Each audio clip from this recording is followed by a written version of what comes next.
Good morning.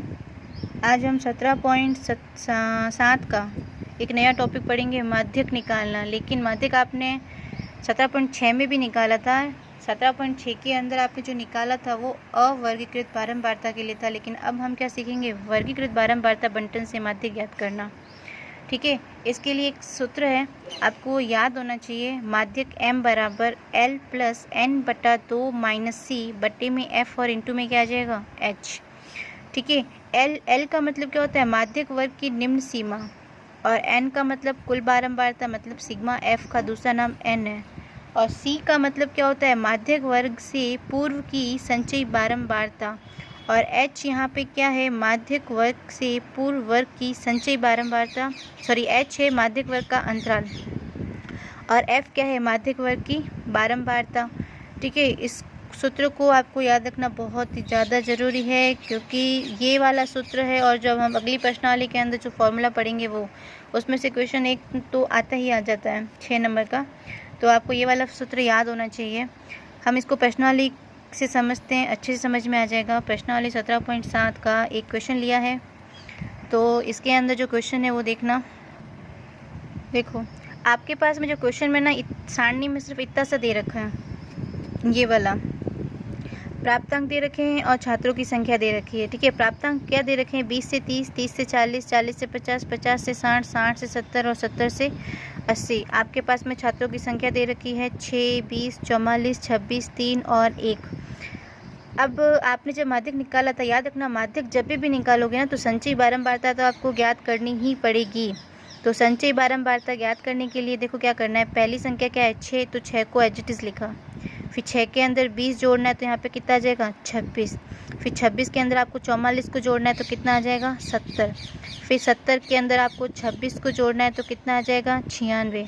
फिर 96 में आपको 3 को जोड़ना है तो कितना आ जाएगा? 99। 99 के अंदर अब जब आप 1 जोड़ोगे तो कितना आ जाएगा? 100। ठीक है, सिग्मा FI को भी जोड़ के रखा हुआ है यहाँ पे। सिग्मा FI कितना आया हुआ है? 100। याद रखना सिग्मा FI और इसका CF का अंतिम अंक जो है वो सेम आना चाहिए। ठीक है, अगर सेम नहीं है तो CF निकालने में कहीं ना कहीं क्या हो गई है? गलती हो गई है। अब आपने क्या किया था? पिछली क्लास के अंदर n/2 निकाला था, तो यहाँ भी आपको क्या करना है? n/2 ज्ञात करना है। n/2 यानी कि 100/2। 100/2 यहाँ पे कितना आ जाएगा? 50। अब याद हो आपको तो मैंने कहा था कि 50 से ठीक बड़ी संचयी बारंबारता देखनी है। संचयी बारंबारता में देखना है 50 से ठीक संचयी बारंबारता बड़ी कौन सी है? 70। तो 70 वाली लाइन को आप क्या करना? एक बॉक्स के अंदर बंद कर लेना। पूरी लाइन को बंद करना है। ठीक है, इस पूरी लाइन को आपने बॉक्स में बंद कर लिया। अब यहाँ पे लाइन लिखना 50 से ठीक बड़ी संचयी बारंबारता।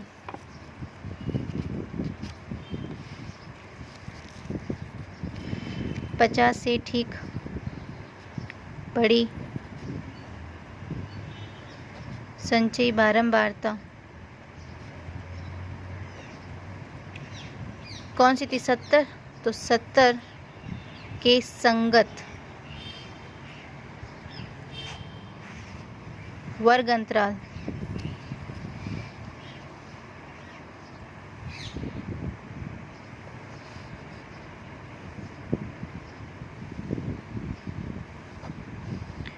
वर्ग अंतराल कौन सा लिया हुआ है? 40 से 50। तो 40 से 50 है। उसके बाद में हम क्या करेंगे? सब माध्यक का सूत्र लिखेंगे। माध्यक m बराबर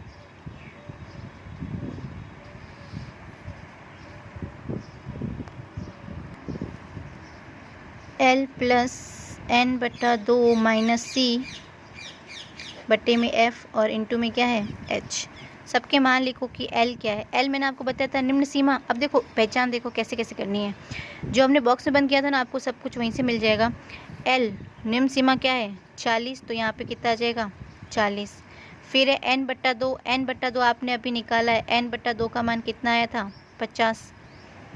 सी आपको ध्यान रखना, सी का सी के लिए मैंने आपको ऊपर क्या लिखवाया था? माध्यक वर्ग से पूर्व वर्ग की संचयी बारंबारता, यानी कि माध्यक वर्ग संचयी बारंबारता यानी पूर्व यानी इससे पहले।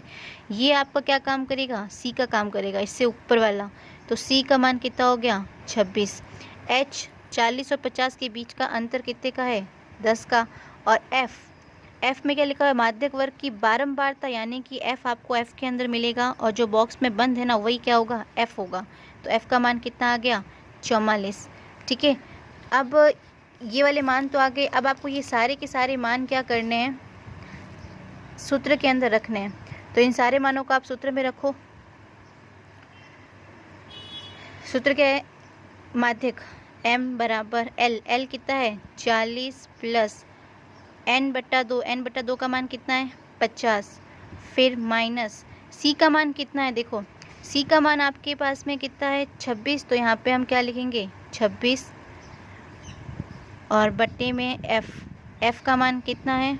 44 और इंटू में h का मान कितना है? 10। तो यहाँ पे लिख दिया हमने 10। अब इसको करना है आपको सरल। तो देखो 40 का 40,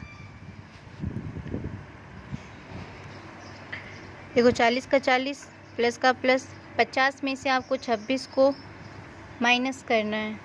जब आप 50 में से 26 इसको माइनस करने पे यहाँ पे कितना आएगा? 24/44 और इंटू में क्या है?